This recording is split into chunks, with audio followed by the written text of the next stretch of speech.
kita renungkan bersama-sama pada siang hari ini telah saya persiapkan dari Injil Lukas pasal 9 ayatnya yang ke-57 hingga ayatnya yang ke-62. Injil Lukas pasal yang 9 ayat yang ke-57 hingga ayatnya yang ke-62.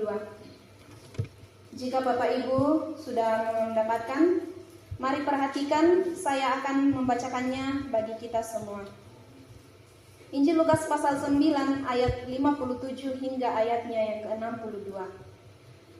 Ketika Yesus dan murid-muridnya melanjutkan perjalanan mereka, berkatalah seorang di tengah jalan kepada Yesus, "Aku akan mengikut engkau kemana saja engkau pergi." Yesus berkata kepadanya, "Serigala mempunyai liang dan burung mempunyai sarang, tetapi anak manusia tidak mempunyai tempat untuk meletakkan kepalanya." Lalu ia berkata kepada seorang lain, "Ikutlah aku." Tetapi orang itu berkata, "Izinkanlah aku pergi dahulu menguburkan Bapakku." Tetapi Yesus berkata kepadanya, "Biarlah orang mati menguburkan orang mati, tetapi engkau pergilah dan beritakanlah kerajaan Allah di mana-mana." Dan seorang lain lagi berkata, "Aku akan mengikut engkau, Tuhan, tetapi izinkanlah aku pamitan dahulu dengan keluargaku." Tetapi Yesus berkata, "Setiap orang yang siap untuk membajak tetapi menoleh ke belakang tidak layak untuk kerajaan Allah." Amin atas firman Tuhan.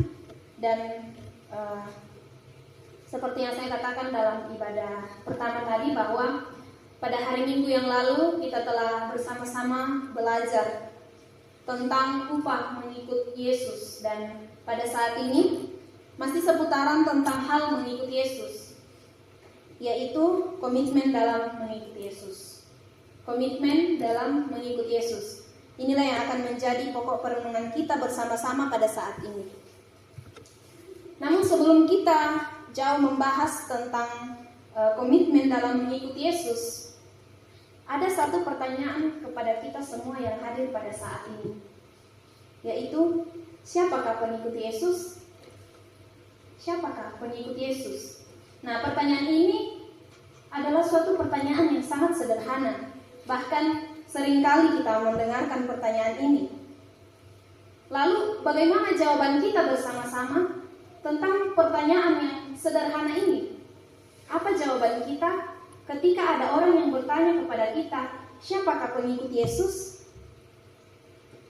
Ya, saya kira kita semua yang hadir pada saat ini mungkin ada yang akan menjawab bahwa pengikut Yesus adalah orang yang rajin pergi ke gereja, orang yang rajin mengikuti persekutuan, orang yang sudah dibaptis, orang yang ikut katekisasi, dan masih banyak jawaban lain yang akan kita katakan ketika kita diperhadapkan dengan pertanyaan ini, siapakah pengikut Yesus? Nah, tentunya Bapak Ibu, semua pertanyaan itu tidak salah, itu menurut pemahaman kita. Nah, kata pengikut sendiri dalam bahasa Yunaninya yaitu matetes, yang berarti murid atau siswa. Dan istilah ini merujuk pada seorang yang sedang belajar dari seorang guru dan mengikuti ajaran serta teladan gurunya. Nah, dalam konteks kekristenan, seorang pengikut Yesus adalah individu yang berkomitmen untuk mengikut ajaran Yesus, yang berarti bahwa dalam menjalani kehidupannya, ya, dia mengikuti ajaran dan teladan Yesus. Lalu, apakah yang dimaksud dengan komitmen? Komitmen di sini adalah keadaan di mana seseorang menjalin keterikatan pada suatu hal, baik itu dalam hubungan pribadinya, dalam organisasi, maupun dalam tanggung jawab. Jadi kita berkomitmen terhadap tanggung jawab kita masing-masing. Dan tentunya sumber komitmen ini sendiri adalah dari dalam diri kita secara pribadi. Kesadaran kita untuk menjalani kehidupan sesuai dengan ajaran dan teladan Yesus Kristus. Nah, Bapak Ibu jemaat yang dikasihi oleh Tuhan, melalui pembacaan kita pada saat ini, kita akan belajar beberapa komitmen dalam mengikuti Yesus. Di sini Yesus memberikan beberapa penekanan tentang komitmen dalam mengikuti Yesus. Yang pertama yaitu siap meninggalkan zona nyaman. Siap meninggalkan zona nyaman. Dan ini saya simpulkan dalam ayatnya yang ke-57 hingga ayatnya yang ke-58. Siap meninggalkan zona nyaman. Nah, berbicara mengenai soal zona nyaman, apakah yang dimaksud dengan zona nyaman? Ya tentu kita semuanya tahu apa itu yang namanya zona nyaman. Zona nyaman ini adalah suatu keadaan di mana seseorang merasa aman. Dia tidak terikat dengan suatu hal, dia tidak mengalami banyak stres. Dan dalam kondisi ini, seseorang menjalani kehidupannya tanpa adanya tekanan. Itu yang dinamakan dengan zona nyaman.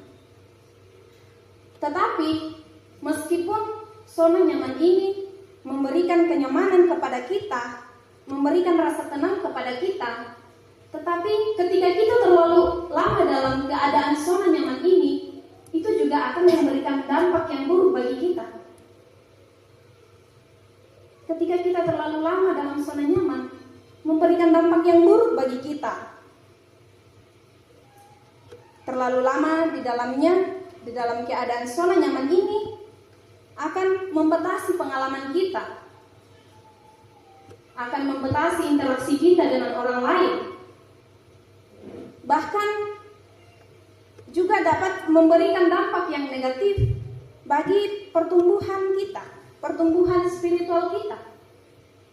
Nah, di mana juga ketika seseorang berada dalam zona nyaman itu akan kehilangan kesempatan dalam kehidupannya. Ia melewati berbagai banyak hal, banyak hal yang baru, bahkan kesempatan dalam mencari hubungan dengan orang lain, seperti yang saya katakan tadi. Nah, selain itu, ketika kita terlarut dalam zona nyaman, itu tidak akan membawa perubahan dalam kehidupan kita. Karena kita terlalu nyaman dengan hal-hal yang membuat kita nyaman. Dan banyak orang juga akan di kemudian hari akan menyesal. Seandainya di waktu itu saya melakukan ini, seandainya di waktu itu saya melakukan itu, saya tidak akan seperti ini. Ya, orang yang terjebak dalam zona nyaman pasti suatu saat akan merasa menyesal di masa yang akan datang, di masa tua. Karena apa? Karena mereka tidak mempergunakan kesempatan yang ada, tidak mengambil kesempatan yang ada, sehingga pada akhirnya menimbulkan rasa yang tidak puas dalam kehidupan mereka. Nah, di dalam ayatnya yang ke-57, di situ dikatakan bahwa ketika Yesus dan murid-muridnya melanjutkan perjalanan mereka, berkatalah seorang di tengah jalan kepada Yesus, "Aku akan mengikut engkau kemana saja engkau pergi." Dan di situ Yesus menjawab, Yesus berkata kepadanya di dalam ayatnya yang ke-58, "Serigala mempunyai liang dan burung mempunyai sarang, tetapi anak manusia tidak mempunyai tempat untuk meletakkan kepalanya." Nah, Yesus menjawab pertanyaan orang ini dalam sebuah analogi. Serigala mempunyai liang dan burung mempunyai sarang. Nah, di sini Yesus menekankan bahwa dalam mengikuti Yesus tidak berarti bahwa ketika kita mengikuti Yesus kita akan tetap berada di tempat yang nyaman. Ya. Yesus menjelaskan bahwa mengikuti Yesus tidak seperti seekor serigala dan seekor burung yang mempunyai tempat yang tetap untuk mereka tempati. Nah, hal ini menunjukkan bahwa mengikuti Yesus bukanlah terletak pada soal kenyamanan, bukanlah terletak pada tempat di mana kita akan tinggal, tempat fisik yang nyata, yang nyaman bagi kita.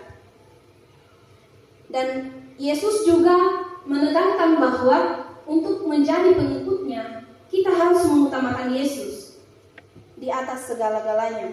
Tidak peduli apapun yang akan terjadi dalam kehidupan kita. Dan di sini sangat pentingnya suatu komitmen dalam mengikuti Yesus. Ya, penting kita berkomitmen dalam mengikuti Yesus, yaitu kita harus siap untuk bergerak maju. Kita siap untuk bergerak maju dan siap bertemu dengan situasi yang tidak terduga. Dan juga tanpa memerlukan tempat yang nyaman, tempat yang stabil bagi kita. Menjadi pengikut Kristus harus siap menghadapi situasi, tantangan hidup, ketidakpastian, serta pengorbanan. Ya, sedikit pengalaman dari saya. 2 tahun yang lalu dalam melaksanakan tugas sebagai mahasiswa weekend di Paiman, ya hanya sukarelawan. Di situ setiap kami mau datang di Paiman, kami biasanya diantar jemput oleh Bapak Pendeta. Dan setelah saya mendapatkan SK untuk weekend di Lamongan, ya, saya bandingkan ketika saya masih di Paiman, ya kita diantar jemput. Dan pada saat di Lamongan, pada saat itu saya pergi ke tempat pelayanan, biasanya jalan kaki. Dan di situ saya mengerti bahwa ternyata tidak selamanya kita akan berada di dalam zona nyaman. Di situ biasanya saya dari Lamongan juga kalau kembali ke kosan biasa jalan kaki dan menempuh jarak yang cukup jauh, yang tidak terlalu jauh sih. Biasanya saya tempuh 30 menit jalan kaki dari sana. Ya, dibandingkan pada saat kami masih berada di Paiman diantar jemput dengan Bapak Pendeta, atau mungkin kami bersama dengan jemaat dari Makale untuk hadir di Paiman dalam melaksanakan tugas tanggung jawab kami. Ya, jadi kita kembali ke pembacaan kita pada saat ini, bahwa sebagai pengikut Yesus memang tidaklah mudah, karena kita akan menghadapi berbagai macam ketidakpastian. Dan jika kita tetap berada dalam zona nyaman, maka hal itu dapat memiliki dampak yang serius bagi kehidupan kita. Terlebih khusus dalam pertumbuhan iman kita, hubungan kita dengan Tuhan, hubungan kita dengan sesama. Nah, oleh karena itu, kita semua yang hadir pada saat ini, penting bagi kita untuk berani keluar dari zona nyaman. Karena untuk mengikuti panggilan Tuhan dalam kehidupan kita harus dengan sepenuh hati. Meskipun menghadapi berbagai tantangan, berbagai kesulitan dalam kehidupan kita temui, tetapi kita harus meyakini bahwa Tuhan tidak akan pernah meninggalkan kita. Tuhan akan selalu menyertai kita. Untuk menjadi pengikut Kristus harus mengalami berbagai penderitaan, penolakan seperti yang dialami oleh Tuhan Yesus. Tetapi dengan sepenuh hati Yesus mengabdikan hidupnya dalam menjalani kehidupan dalam pelayanannya di dunia. Jadi itulah komitmen yang pertama dalam mengikuti Yesus. Komitmen kita dalam mengikuti Yesus yaitu siap meninggalkan zona nyaman. Kemudian yang kedua yaitu mengutamakan panggilan Tuhan. Mengutamakan panggilan Tuhan. Saya simpulkan dari ayatnya yang ke-59 hingga ayatnya yang ke-60. Bapak Ibu jemaat Tuhan yang sama-sama dikasihi oleh Tuhan, seringkali kita menjumpai ada saja orang yang mau mengikuti Yesus, tetapi dia melakukan tawar-menawar dengan Yesus. Dan melalui pembacaan kita pada saat ini, kita dapat melihat salah satu contohnya, yaitu ketika Tuhan berkata kepada seseorang, ikutlah aku. Di dalam ayatnya yang ke-59, lalu ia berkata kepada seorang lain, ikutlah aku. Tetapi orang itu berkata, izinkanlah aku pergi dahulu menguburkan bapakku. Tetapi Yesus berkata kepadanya, biarlah orang mati menguburkan orang mati, tetapi engkau pergilah dan beritakanlah kerajaan Allah di mana-mana. Jadi dalam menjalani kehidupan kita, ya, sering kita menjumpai orang yang tawar-menawar untuk mengikut Yesus. Nah, dari ayat kedua ayat ini, jika kita perhatikan bahwa orang itu memang mengatakan, ya, dia mengatakan bahwa izinkanlah aku pergi dahulu untuk menguburkan bapakku. Nah, kelihatannya memang orang itu meresponi panggilan Tuhan. Tetapi sangat disayangkan Bapak Ibu, bahwa di balik respon orang itu, ia tidak mengutamakan panggilan Tuhan. Tetapi yang dia utamakan ialah keluarganya. Nah, yang dimaksudkan di sini mengikuti Yesus ialah berarti bahwa orang yang mengikuti Yesus bukan berarti bahwa mereka tidak akan mengingat lagi keluarganya, mereka sudah lupa dengan keluarganya atau orang tuanya. Tetapi yang dimaksudkan Yesus di sini ialah skala prioritas. Siapa yang harus kita prioritaskan? Nah, tentunya yang harus kita prioritaskan dalam kehidupan kita ialah panggilan Tuhan dalam kehidupan kita. Ya, sama seperti kalau hari Minggu, ya mungkin ada suatu hal yang harus kita kerjakan di rumah. Nah, tetapi karena kita memprioritaskan untuk bersekutu dengan Tuhan, maka pekerjaan itu kita tinggalkan dulu, baru kita datang beribadah kepada Tuhan dalam tempat ini, bersekutu bersama-sama memuji memuliakan nama Tuhan. Ya, dari pembacaan kita bahwa orang itu menjawab, biarlah orang mati menguburkan orang mati.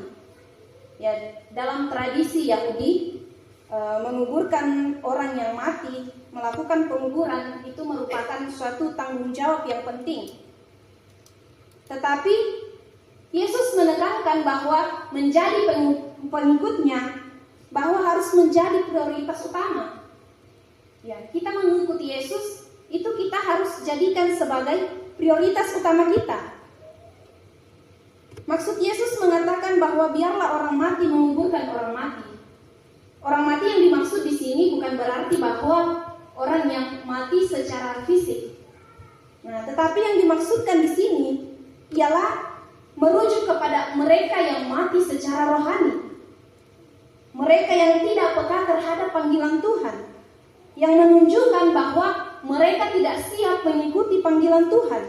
Mereka terjebak dalam situasi duniawi. Nah, itulah yang dimaksudkan oleh Yesus, orang mati menguburkan orang mati. Nah, di sini Yesus menggarisbawahi bahwa orang ini, orang yang tidak percaya atau masih terikat pada tradisi, itu adalah orang yang mati secara rohani. Dan Yesus pun menekankan bahwa untuk menjadi pengikutnya itu memerlukan keberanian. Dan juga kita harus meninggalkan segala sesuatu, meninggalkan segala alasan, ya, ataupun menundanya. Jadi Yesus mendorong para pengikutnya untuk tidak menunda-nunda dalam menjawab panggilan Tuhan, untuk mengikutinya. Yesus menginginkan setiap kita untuk tidak menunda-nunda panggilan Tuhan dalam kehidupan kita, untuk melayani Dia, untuk memberitakan kerajaan Allah. Dan biarlah itu menjadi prioritas utama kita dalam kehidupan kita. Dan untuk menjadi pengikut Kristus, kita harus melepaskan segala keinginan-keinginan pribadi kita. dan menyerahkan kehidupan kita sepenuhnya kepada Tuhan. Maka ketika kita mengambil keputusan untuk mengikut Tuhan, maka kita harus yakin bahwa keputusan itu adalah bukan keputusan yang dimotivasi oleh adanya keinginan di dalam hati kita, karena kita menginginkan suatu kehidupan yang jauh dari yang namanya penderitaan. Ya, mengikuti Yesus kadangkala kita mengalami yang namanya penderitaan. Dan mengikut Kristus bukan alternatif bagi kita untuk lepas dari berbagai penderitaan.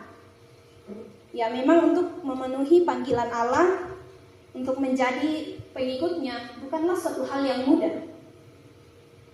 Tetapi dibutuhkan suatu kerelaan untuk meninggalkan segala sesuatu yang yang kita cintai di dunia ini. Kita mengutamakan panggilan Tuhan dalam kehidupan kita. Dan Tuhan juga tidak menginginkan pengikutnya hanya sekedar mengaku di mulut saja. Tetapi yang Tuhan inginkan ialah agar para pengikutnya memberi pengaruh yang baik bagi orang lain. Tuhan menginginkan kita memberikan pengaruh bagi orang lain. Kita menjadi kesaksian bagi orang lain. Dan biasanya juga terkadang kita melihat orang yang aktif dalam pelayanan kelihatan baik, tetapi tidak memberikan pengaruh bagi orang lain. Nah, jadi orang yang sungguh-sungguh mengutamakan panggilan Tuhan tidak hanya aktif dalam pelayanan, dalam persekutuan, tidak hanya aktif berdoa, mendengarkan firman Tuhan, tetapi orang yang siap untuk melayani Tuhan, orang yang setia dan teguh melayani Tuhan dalam berbagai macam kondisi dan situasi, bahkan mampu mewartakan kesaksian bagi orang lain, mampu menolong orang lain. Maka hal-hal yang seperti itu, hal-hal yang kita lakukan itu akan memberikan pengaruh bagi orang lain, bahkan menjadikan orang lain terdorong untuk mengikut Kristus. Dengan motivasi yang benar, dapat memberikan inspirasi dan dorongan bagi orang lain, sehingga mereka juga terdorong untuk menjadi pengikut Kristus.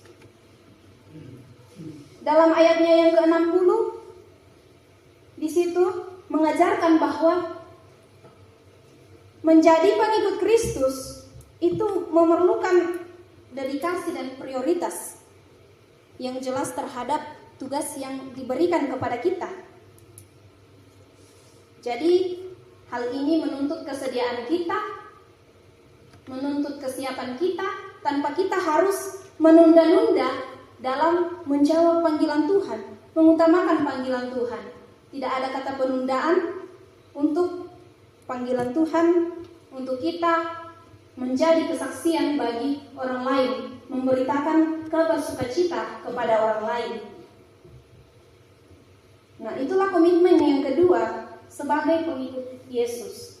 Kemudian yang ketiga, komitmen yang ketiga, yang terakhir, yaitu tidak menoleh ke belakang atau berkonsentrasi pada pekerjaan Tuhan. Tidak menoleh ke belakang atau berkonsentrasi pada pekerjaan Tuhan. Itu saya simpulkan dalam ayatnya yang ke-61 hingga ayatnya yang ke-62. Dan seorang lain lagi berkata, "Aku akan mengikut Engkau, Tuhan, tetapi izinkanlah aku pamitan dahulu dengan keluargaku." Tetapi Yesus berkata, "Setiap orang yang siap untuk membajak tetapi menoleh ke belakang tidak layak untuk kerajaan Allah." Nah, di sini berkonsentrasi dapat berarti bahwa suatu pemusatan pikiran, suatu pemusatan tenaga dan kekuatan terhadap sesuatu. Jadi ini berarti bahwa berkonsentrasi pada pekerjaan Tuhan adalah kita memusatkan perhatian kita, tenaga kita, kekuatan kita terhadap pekerjaan Tuhan. Nah, jemaat yang dikasihi oleh Tuhan, jika ada seseorang yang diberikan tugas untuk mengerjakan sesuatu tanpa ia berkonsentrasi, maka apa yang ia kerjakan itu tidak akan berhasil dengan baik. Tidak akan berhasil secara optimal. Di dalam ayatnya yang ke-62, tetapi Yesus berkata, setiap orang yang siap untuk membajak tetapi menoleh ke belakang tidak layak untuk kerajaan Allah. Nah, di sini Tuhan Yesus memberikan gambaran kepada kita tentang seorang pembajak. Nah, ketika pembajak itu menoleh ke belakang, ya tentunya alur atau jalur bajakannya itu akan tidak lurus. Ya, karena ia menoleh ke belakang tanpa berfokus ke depan. Pekerjaannya tidak akan menjadi efektif. Jadi, hal ini menunjukkan bahwa mengikut Yesus, ya, kita harus berfokus, kita harus berkonsentrasi tanpa memikirkan hal-hal yang lain.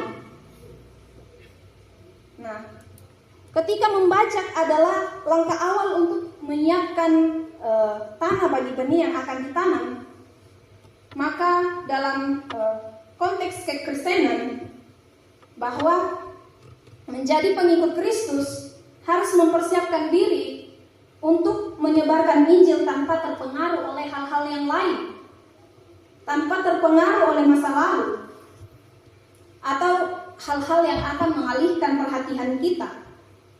Nah, maksud di sini tidak menoleh ke belakang ialah bahwa sangat penting untuk fokus dan komitmen untuk maju tanpa terpengaruh oleh masa lalu. Nah, konsep ini juga diperingatkan suatu ajaran Yesus, ya, dan peringatan kepada istri Lot yang pada saat ia diperintahkan untuk tidak menoleh ke belakang, ya, tetapi karena ia mengingat hartanya, ia menoleh ke belakang, akhirnya ia menjadi tiang garam, menyebabkan kehancuran dalam kehidupannya. Nah, Bapak Ibu jemaat Tuhan, ketika kita tidak berkonsentrasi dalam melayani Tuhan, maka pelayanan yang akan kita lakukan itu menjadi tidak baik. Dan kita semua yang hadir pada saat ini, tentunya kita telah diberikan potensi masing-masing, telah dikaruniai potensi dan talenta, tetapi kadang-kala kita tidak menyadari akan hal itu. Malahan justru sebaliknya, kita malah menyembunyikan potensi yang ada pada diri kita. Disuruh melayani, tetapi dia bilang, kasih yang lain, nanti saja saya. Nah, begitu seterusnya, sehingga hal itu ia tidak mampu melakukannya, padahal dalam dirinya ada potensi dalam dirinya untuk melayani Tuhan. Bahkan masih diliputi oleh bayang-bayang masa lalu, dan itu yang membuat dia tidak mau menunjukkan potensi yang ia miliki. Nah, di dalam pertama Korintus pasal 16 ayat 9, di situ Rasul Paulus berkata bahwa sebab di sini banyak kesempatan bagiku untuk mengerjakan pekerjaan yang besar dan penting, sekalipun ada banyak penentang. Ya, seringkali umat Tuhan terlambat dalam melakukan suatu tugas karena mereka tidak mempergunakan kesempatan yang ada. Padahal andai kata mereka tekun, mereka rajin dalam melakukan hal itu, maka tugas itu dapat diselesaikan dengan baik. Ya, sama dengan gedung gereja ini. Ya, gereja akan menjadi lebih besar, baik itu dalam jumlah kuantitas, dalam jumlah kualitas. Ya, jika kita bisa bahu membahu bersatu dalam pelayanan. Ya, tentunya tidak ada pelayanan yang akan berhasil bila hanya berdiri sendiri. Nah, karena jemaat Tuhan, kita semua dalam tempat ini adalah satu tubuh, yaitu tubuh Kristus, satu persekutuan, satu organisasi yang akan menjadi kuat dengan adanya kerjasama. Maka dari itu, mari kita wujudkan sebuah pelayanan yang satu tujuan. Kita ini adalah pengerja. Maka marilah kita bersama-sama sehati sepikir dalam melayani Tuhan.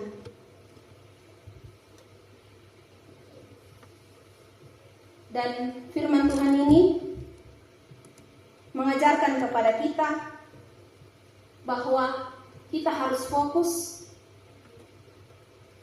pada pekerjaan Tuhan tanpa menoleh ke belakang.